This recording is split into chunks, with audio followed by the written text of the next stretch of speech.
Hello, good morning. आज हम लोग नए चैप्टर का सबसे पहला आइटम लिए हैं। पोटेंशियल एंड कैपेसिटेंस के चैप्टर का सबसे पहला आइटम है potential energy of a charge in an electric field. कहने का मतलब कि इलेक्ट्रिक फील्ड में कहीं भी एक चार्ज रहेगा तो उसका पोटेंशियल एनर्जी होगा। तो ये कैसे पता चलता है?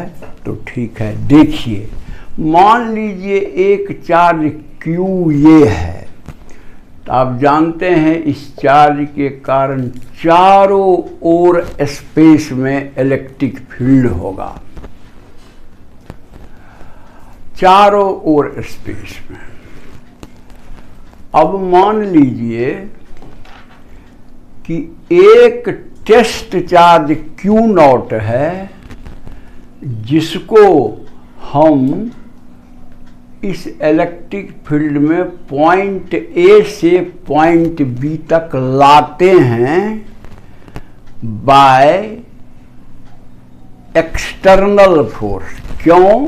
कि मान लीजिए ये चार्ज प्लस है, ये भी चार्ज टेस्ट चार्ज प्लस है, A या B कहीं पर रखेंगे तो रिपेल करके भगाएगा।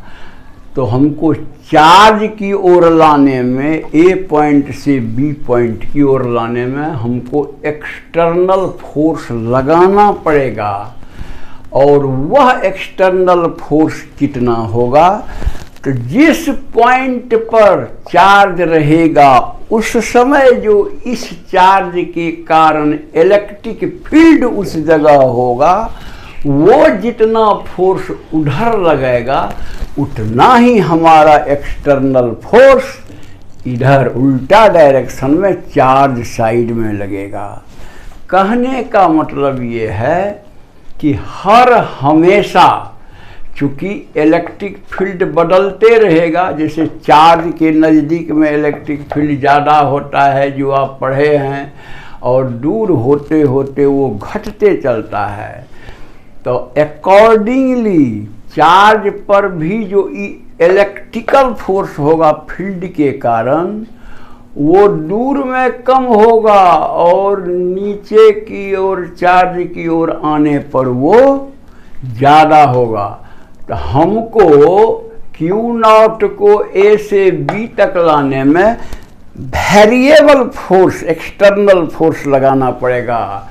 जैसा इलेक्ट्रिक फील्ड का फोर्स बिल्कुल उतना ही फोर्स, लेकिन अपोजिट डायरेक्शन में। तो नेट फोर्स ऑलवेज Q0 पर 0 रहेगा। इसका मतलब ये हुआ कि उसमें कोई एक्सेलरेशन नहीं रहेगा। और इसका ये भी मतलब नहीं है कि कांस्टेंट वेलोसिटी से आप A से B तक 50 किलोमीटर प्रति घंटा के रफ्तार से खींच दीजिए। कहने का मतलब उसको धीरे धीरे लाना है पाथ पर, और हर हमेशा माने एक्सेलरेशन 0 रहे, तब वो एक्सपेरिमेंट ठीक होगा। तो आप यहाँ से यहाँ तक अगर लाते हैं एक्सटर्नल फोर्स द्वारा, तो एक्सटर्नल फोर्स के द्वारा वर्क डन किया जाएगा। इस केस में A से B तक लाने में पॉजिटिव वर्क होगा।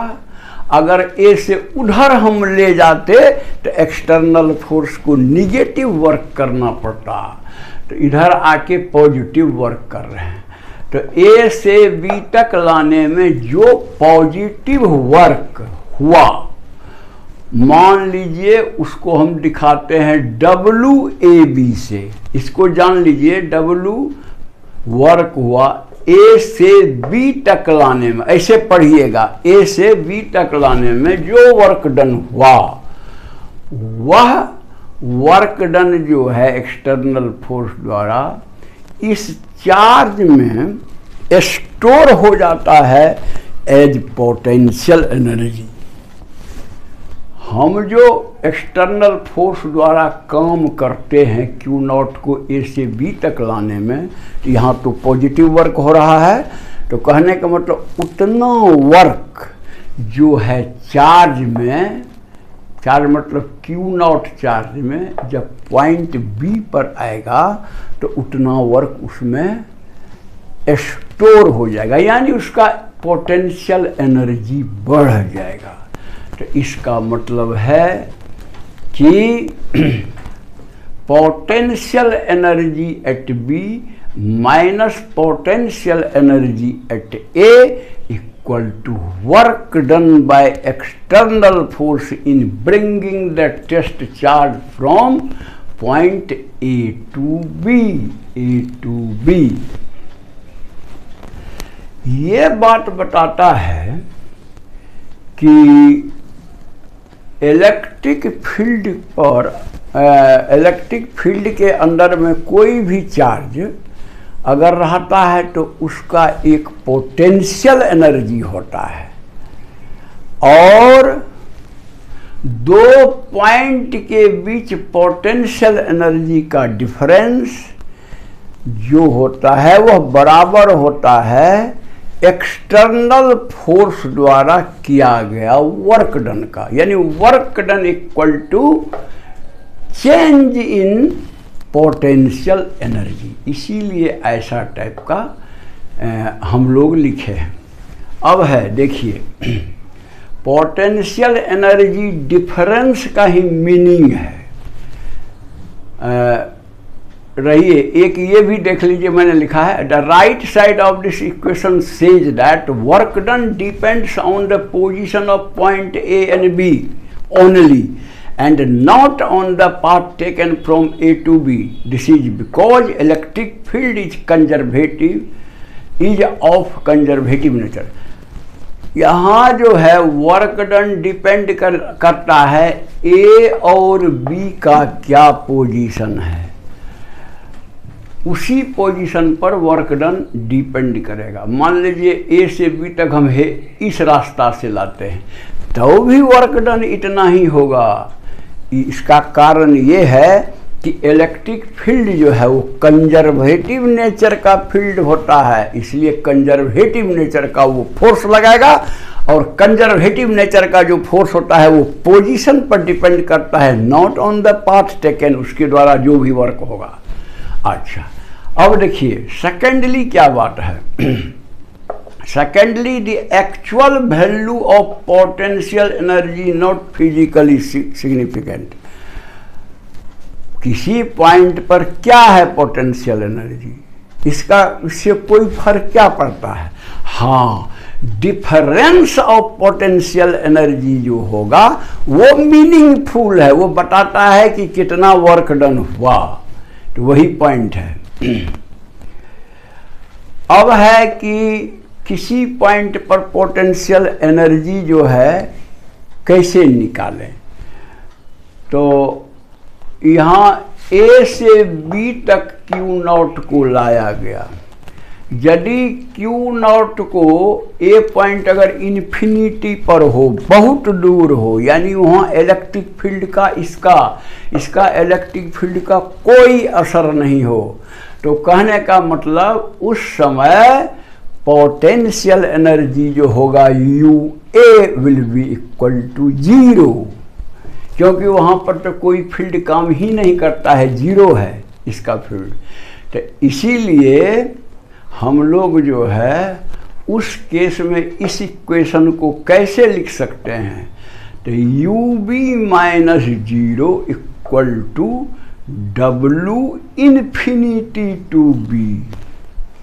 अच्छा, अब इसमें एक बात है, अगर A नहीं है तो B की क्या आवश्यकता है, इसलिए B का पोजीशन मार्क कर दीजिए। मान लीजिए B एक आर्बिट्रेरी कोई पॉइंट है जिसका पोजीशन वेक्टर R है, तो हम B के बदले पोजीशन वेक्टर R लिख सकते हैं, और तब आपको ये इक्वेशन आपको लिख सकते हैं U at position vector R equal to W infinity to the point whose position vector is R। तो यही आपको फार्मूला है, समझे ना। जो किसी पॉइंट पर ये पोटेंशियल एनर्जी चार्ज का कितना होगा इलेक्ट्रिक फील्ड में, तो वो बराबर होगा work done by external force from in bringing the charge, that charge, या मान लीजिए test charge, from infinity to that point without any acceleration. यही डिफिनीशन तब इसीलिए लिखा है यहाँ, thus potential energy of a charge in an electric field, जो ऊपर वाला है field, is the work done by external force in bringing the charge from infinity to the point, मैंने जो पॉइंट पर आप निकालना चाहते हैं potential energy, without any acceleration. तो मैं समझता हूँ कि पॉइंट आपको क्लियर हो गया होगा, और अगर आप इसे लाइक करते हैं तो बहुत खुशी की बात, और इसको आप सब्सक्राइब, जो लोग नहीं किए हैं वो सब्सक्राइब करके बेल भी बजा देंगे, ताकि आगे जो भी वीडियो होगा आपके पास डायरेक्ट पहुंचते रहेगा और आप स्टडी करके उसका लाभ उठाइए।